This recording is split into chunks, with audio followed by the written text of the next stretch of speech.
You know, if the foundation of a building begins to collapse, it is first the lower strata that collapses. You think the environment.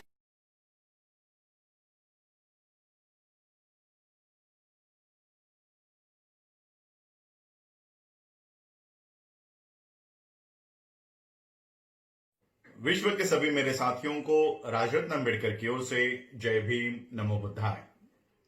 The Buddha and his धम्मा के 71वें भाग में episode 71 में आप सभी लोगों का स्वागत है। हम लोग द बुद्ध एंड हिज धम्मा के बुक 4 का अध्ययन कर रहे हैं। बुक 4 का शीर्षक है रिलीजन एंड धम्म, यानी धर्म और धम्म। इस बुक 4 के हम पार्ट 1 का अध्ययन कर रहे हैं। पार्ट 1 का भी शीर्षक वही है, रिलीजन एंड धम्म, धर्म और धम्म। इस पार्ट 1 के पहले 3 चैप्टर्स का हम अध्ययन कर चुके हैं। आज हम लोग इस पार्ट 1 के चौथे और 5वें चैप्टर को एक साथ ही अध्ययन करने जा रहे हैं। चौथे चैप्टर का नाम है मॉरलिटी एंड रिलीजन। मॉरलिटी का मतलब होता है नैतिकता, नैतिकता और धर्म। और चैप्टर 5 का नाम है, शीर्षक है मॉरलिटी एंड धम्म, नैतिकता और धम्म। तो चलिए इस एपिसोड की शुरुआत करते हैं चैप्टर 4 से। चैप्टर 4 में डॉक्टर बाबा साहब अम्बेडकर लिखते हैं कि नैतिकता का धर्म में क्या स्थान है। नैतिकता का धर्म में क्या स्थान है? डॉक्टर बाबा साहब अम्बेडकर लिखते हैं, सच कहो तो नैतिकता का धर्म में कोई स्थान नहीं है। धर्म का विचार या धर्म की धारणा, इस धारणा का मूल तत्व है, इसका मूल आधार है भगवान, ईश्वर, आत्मा, प्रार्थना, पूजा, कर्मकांड, समारोह और बलि प्रथा। यही धर्म के धारणा का, विचार का मूल तत्व है, मूल आधार है। नैतिकता तभी अस्तित्व में आती है जब एक इंसान को दूसरे इंसान से उसका संबंध आता है, तभी नैतिकता का अस्तित्व होता है। नैतिकता धर्म में शांति और व्यवस्था बनाए रखने के लिए एक हवा के झोंके जैसे आती है। धर्म एक त्रिकोणीय टुकड़े जैसा है। यह कहता है कि अपने पड़ोसियों से अच्छा व्यवहार करो, क्योंकि आप दोनों भी ईश्वर के संतान हो। यही धर्म का तर्क है। सभी धर्म ये नैतिकता की शिक्षा तो देते हैं, सभी धर्मों में नैतिकता की शिक्षा तो होती है, लेकिन किसी भी धर्म का मूल आधार या जड़ ये नैतिकता नहीं है।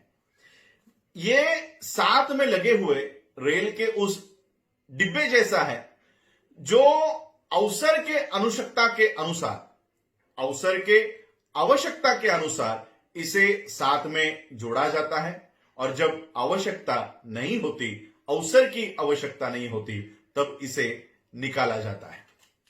धर्म के कार्य पद्धति में नैतिकता का काम कभी कभार संयोगवश आता है, और इसलिए धर्म में नैतिकता कोई कारगर साबित नहीं होती।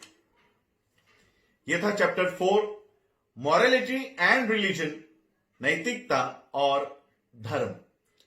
अब हम मुड़ते हैं चैप्टर 5 की ओर, मॉरलिटी एंड धम्म, नैतिकता और धम्म। डॉक्टर बाबा साहब अम्बेडकर लिखते हैं, नैतिकता का धम्म में क्या स्थान है? बाबा साहब इसका जवाब देते हैं। इसका सीधा साधा जवाब है, नैतिकता ही धम्म है और धम्म ही नैतिकता है।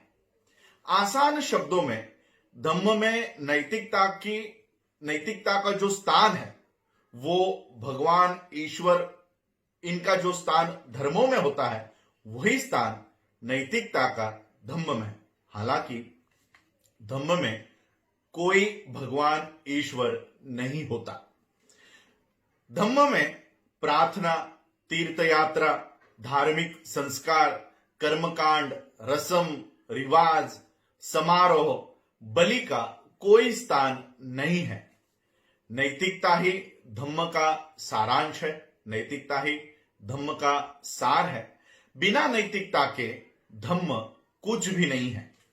धम्म में नैतिकता का उगम एक इंसान का दूसरे इंसान के प्रति करुणा के आवश्यकता के कारण हुआ है। इसे भगवान के मान्यता की कोई जरूरत नहीं है। धम्म में नैतिकता के मान्यता के लिए भगवान की इजाजत की कोई जरूरत नहीं है। भगवान को खुश करने के लिए यहां धम्म में कोई इंसान नैतिक नहीं होता। ये उसके खुद के भलाई के लिए है। ये नैतिकता इंसान के खुद के भलाई के लिए है। इंसान को दूसरे इंसान से ये करुणा करना सिखाता है। यही स्थान है धम्म में नैतिकता का। तो आज हम लोगों ने देखा कि नैतिकता और धर्म क्या है और नैतिकता और धम्म क्या है। धर्म में नैतिकता, मॉरलिटी का कोई स्थान नहीं है और धम्म में नैतिकता ही धम्म है। आज आप लोगों ने मुझे सुना, उसके लिए आप सभी लोगों का आभार, धन्यवाद।